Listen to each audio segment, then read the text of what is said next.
messieurs, chers internautes, bienvenue sur les informations du Septentrion. On démarre cette session d'information avec des individus détenteurs de faux billets dans la ville de Candy. Grand carrefour de département de l'Aliborie circulent des faux billets. La police républicaine du commissariat a pu mettre la main sur les présumées têtes de gangs spécialisées dans le maraboutage et l'escroquerie. Les faits ont eu lieu dans le quartier Gansoso, dans le premier arrondissement de la ville. Ces derniers avaient en leur possession une somme de 1 990 000 francs CFA. Un détour à Banikwara où une jeune femme âgée de la trentaine a été attaquée par les hors-la-loi dans la nuit du lundi à mardi à Ouroudou-Senkourou, un village situé à 2 km de Gimbakon. Selon les informations, les malfrats ayant été au courant d'une somme reçue par le mari ont fait irruption dans le domicile la nuit.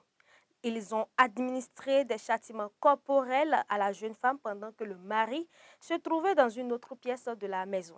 Ne pouvant plus supporter les coups, elle a dû leur montrer une somme moins importante pour sauver sa vie. Malheureusement, n'étant pas satisfaits, les hors-la-loi ont battu leur victime avec une arme artisanale de calibre 12 avant de prendre la fuite.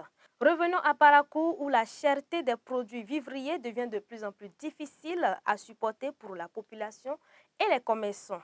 Le prix du maïs en dehors des autres céréales ne cesse d'augmenter. De 4 500 francs la bassine, le maïs est désormais à 7 500 francs. Les consommateurs se plaignent et même les commerçants ne donnent pas d'explication réelle face à cette situation qui eux-mêmes ne les arrange pas du tout. Des solutions adéquates sont donc attendues pour la suivi de la population qui en souffre. Nouvelle information sur l'affaire de la femme charcutée à Wansoku dans la commune de Tukumtouno. L'auteur du crime a été arrêté et mis en garde à vue. La femme et le bouvier ont été écoutés au commissariat de la police républicaine de Tukumtouno. Le présumé est donc accusé de violence et de blessures sur une femme dans une affaire de sexe. Son audience est prévue pour lundi prochain au tribunal de première instance de Natitengu. Mesdames et messieurs, chers internautes, c'est tout pour aujourd'hui. Merci de nous avoir suivis.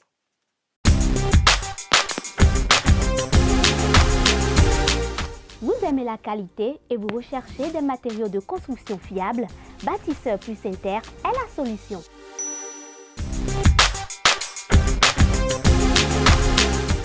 Bâtisseur plus Inter importe tout ce dont vous avez besoin en carrelage, en luminaire, en sanitaire, en robinetterie, en ameublement et en plomberie.